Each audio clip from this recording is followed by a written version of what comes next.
Hi, I'm Judith Germain, the Maverick leadership expert, and this is the Mavericks of Mass Creation, a series of unscripted conversations between myself and creativity activator David Chiseltt.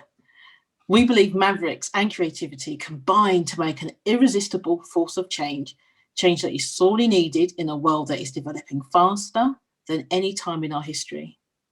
So with these videos, it is our desire to share our knowledge about Maverick leadership and creativity with you to help make this world a better place. So in today's chat, we're going to be discussing collect the dots. David. Yes. Hi, Judith. What do you mean? What I mean? Okay. So in our previous discussions, I've used this phrase connecting the dots quite a lot. And it's a super simple thing to say, but there's quite a lot. There's quite a profundity behind it. One of the reasons why highly creative people can be so creative is that they have a large number of dots, essentially data points, you could call them.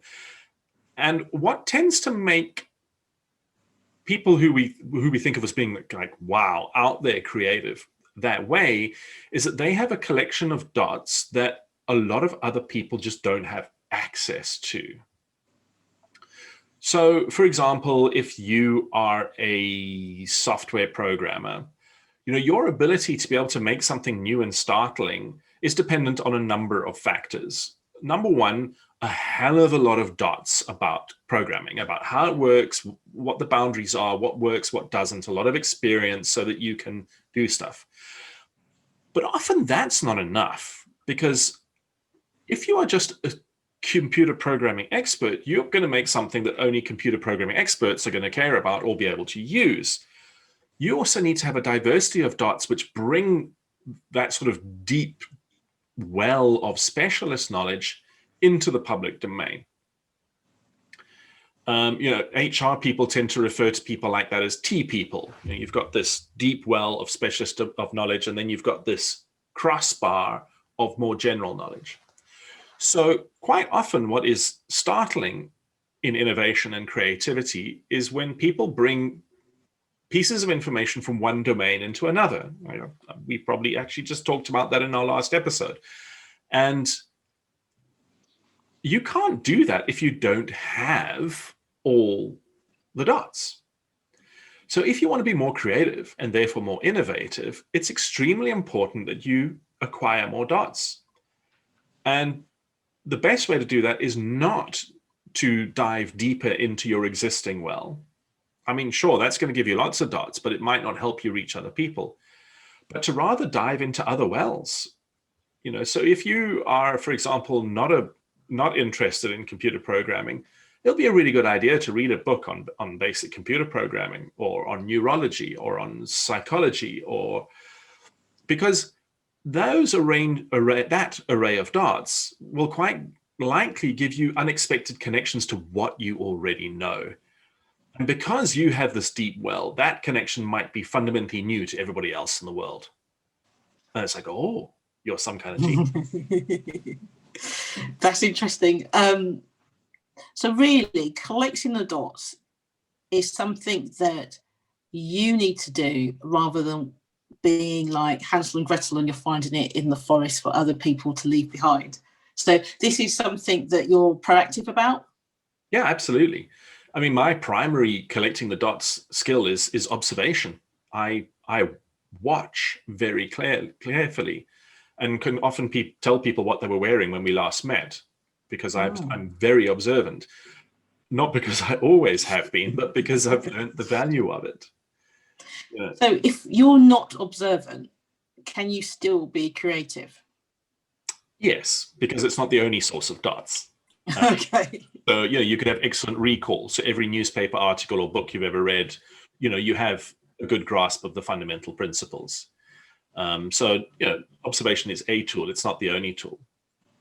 So how do you know what dots to collect? So supposing you've just gone into a new job, or you've just started working, for example, and so everything is just this blank slate. Where do you collect the dots from? Everywhere. You don't judge. Remember, suspend judgment. So you deploy this incredible technique that someone described to me in a video a couple of episodes ago. You walk around and you talk to everybody. And you've got to, because what happens is a pattern will emerge, or you will perceive a pattern in what I uncover. And it's not that you have to have a specific goal and go out to find some dots, but that by going out and engaging with people and observing well, you will acquire dots. And because you're coming from where you're coming from, like who you are, you can't escape your paradigm, that's going to drive you to be more interested in certain things than others. And therefore contradictions or new things will be more surprising and more memorable. But you've got to make the effort to go and walk about to go and acquire those dots. So that's really interesting, because you can't escape your paradigm. So how do you help other people escape theirs?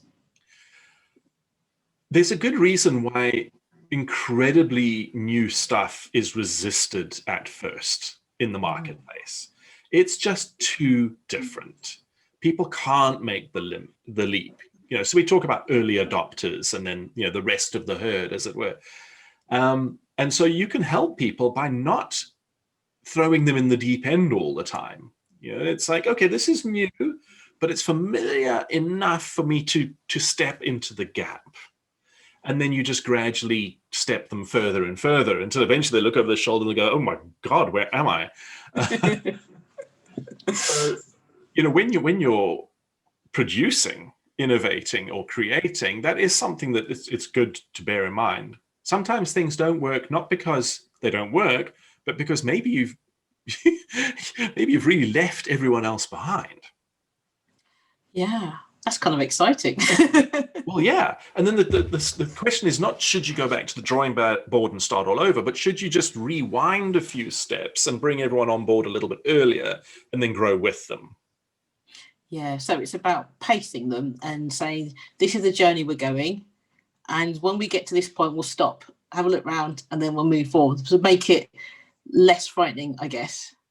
The best metaphor I can give you for this process is, have you ever tried to to give instructions to someone over the telephone on anything that needs to be done that inside out, and the other person's doing it for the first time? Yeah. That process always fails because you, as the expert, always know more than the other person. So you leave stuff out. Yeah.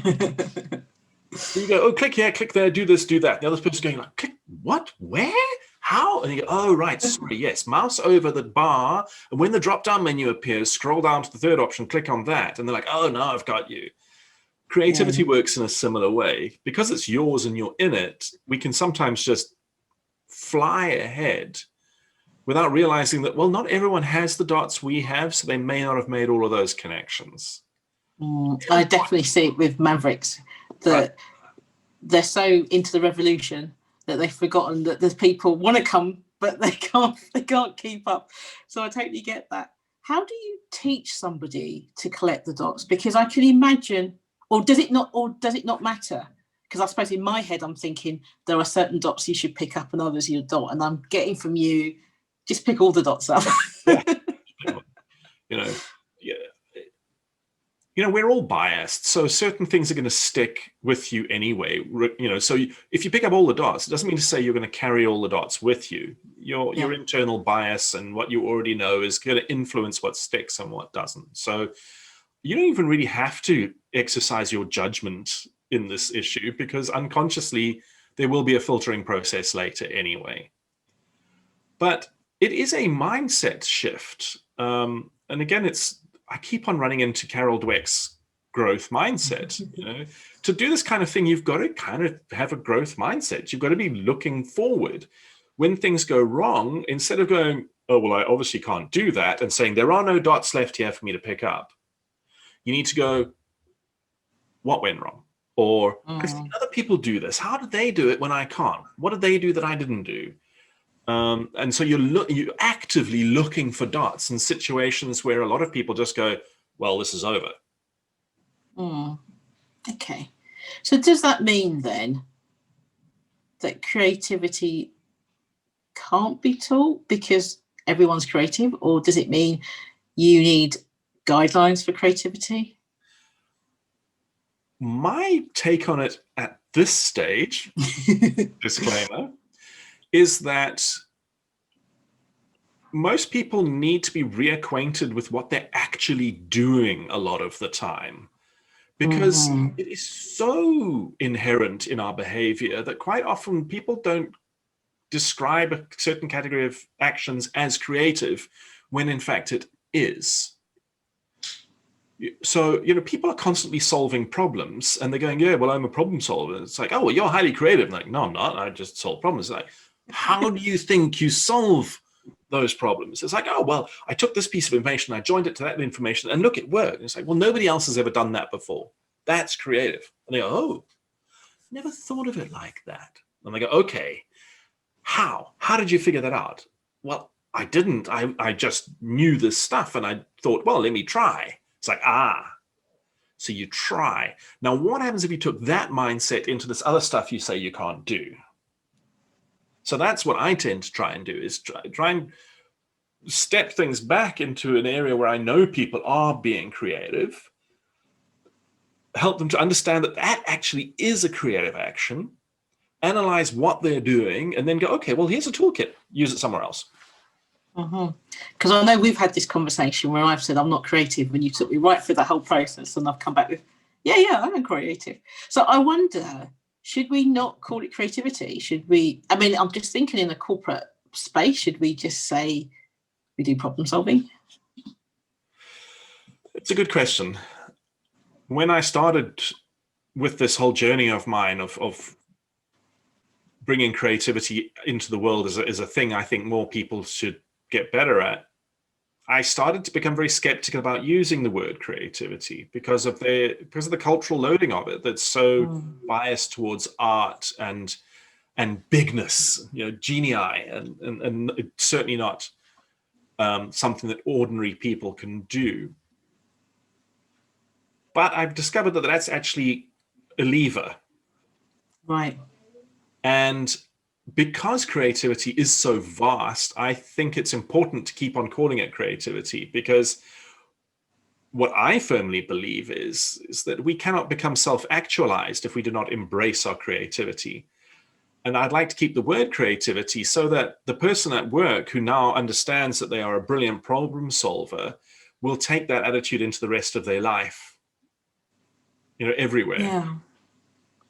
So I think it's collecting the dots is about creativity, which is more than problem solving, because you can be creative when there's no problem to solve. Right. It's a function of creativity, but it's not the definition. Okay, that makes sense. So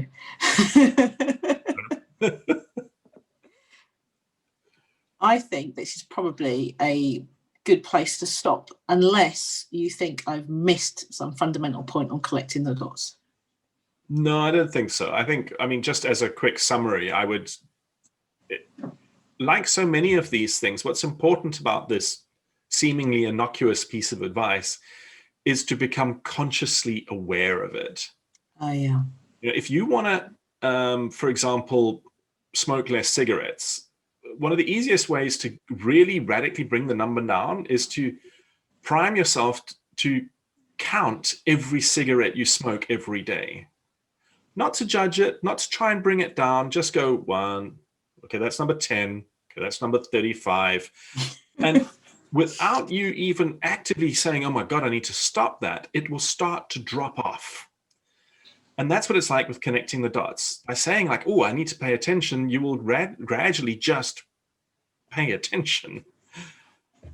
So I think what I see there is a little bit of a subtle difference, because I think Maverick leaders collect the dots because they think it will be useful at some time.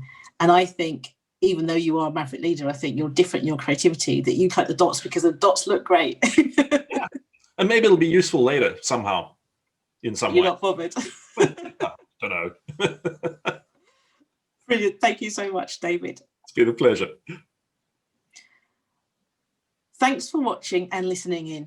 We hope that you found this useful and as fun as it was for us.